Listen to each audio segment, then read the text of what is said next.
If you're trying to stop drinking, you need something better than alcohol. And alcohol is pretty good. Yeah. So you better find something a lot better, man. Yeah. And it is. And then esteemable people do esteemable things. It's like, yeah, well, you want to figure out something that you're doing with your life that's worth not getting drunk and screwing up. Yeah. Right? Because that's fun. You might say, well, why do people drink too much? It's like, if you like alcohol, that's a stupid question. Yeah. Right? It's like, why do people drink too much? Well, because it's great. Yeah. It's like, okay, so why stop? Well, you do stupid things when you're drunk. You hurt yourself. You compromise your health. It's really hard on the people around you. You tend to turn into a liar, and it screws up your life. Yeah. It's like, yeah, but it's pretty fun. Yeah, well, it is. But you need something better than that. And what's better isn't being straight and not making mistakes. It's like, that's all prohibition in some sense. What's better is, no, you need an adventure, man.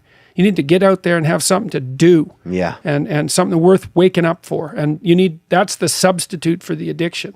Alcohol really is a good drug for coping with anxiety. That's why people use it. So it does two. If you really like alcohol, it does two things to you. It makes you more extroverted and enthusiastic while you're on the ascending limb of the blood alcohol curve, which is why you have to keep drinking once you start. Because if you plateau, that goes away. So you got to keep drinking. Okay, so that's one thing. It makes you more enthusiastic and more full of positive emotion. And the second thing it does is reduce anxiety. Yeah. And so if you are a bit more socially anxious, and you also have that positive response to alcohol, which everyone doesn't have, by the way, then it's a great drug. But the problem is, it's a great drug for the moment. Right. Right. There's consequences. Alcohol has exactly that effect. It is a great anti-anxiety drug, but it does stop you, and you said it stopped you, from learning the skills that you need in a social circumstance to be able to cope with that. So then it actually stops you from dealing with the anxiety. You don't have to learn how to overcome it. That's not good. People who drink regularly, so this again could be just 1 or 2 drinks per night, or it could be somebody that drinks just on Fridays or just on Saturdays or maybe just on the weekend, 2 to 4 drinks.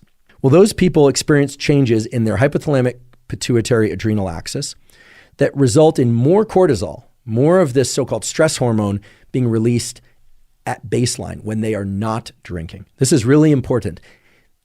People who drink a bit, and when I say a bit, I don't mean 1 or 2 sips or even a glass of wine every once in a while. I mean, again, people that are maybe having 1 drink a night with dinner and maybe on the weekend a few more.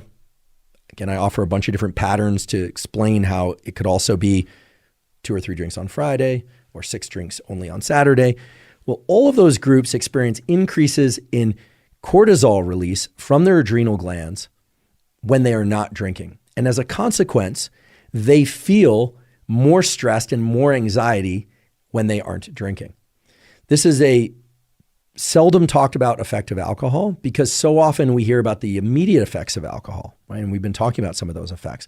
Effects like reducing the amount of stress. I mean, how many times have we heard somebody say, oh, I need a drink, and then they have a drink and they're like, calm down. Now they can shake off the thoughts about the day's work.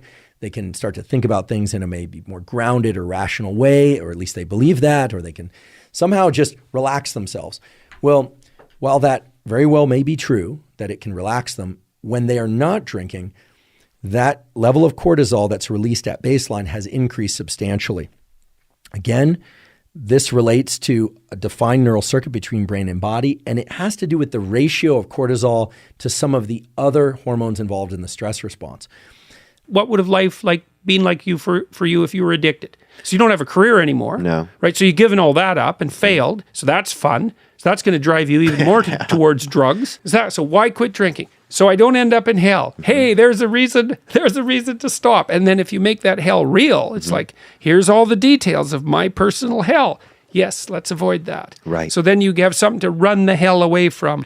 If people are ingesting alcohol chronically, even if it's not every night, there are well-recognized changes in neural circuits.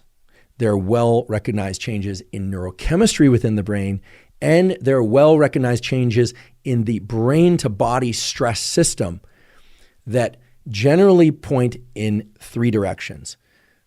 Increased stress when people are not drinking, diminished mood and feelings of well-being when people are not drinking, and, as you'll soon learn, changes in the neural circuitry that cause people to want to drink even more in order to get just back to baseline or the place that they were in terms of their stress modulation and in terms of their feelings of mood before they ever started drinking in the first place.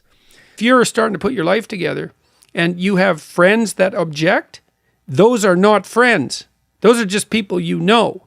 They're not friends, because a friend is someone, this is one of the hallmarks of a friend. Here's 2 hallmarks. Mm-hmm. A friend is someone you can tell bad news to, and they won't tell you why you're an idiot, and they won't interfere with your suffering.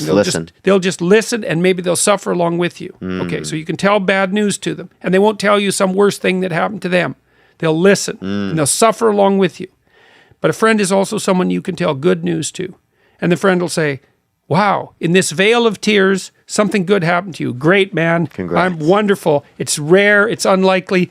Good for you. I hope 10 more things like that happen. And they're not envious, and they're not jealous, and they're not one-upping you.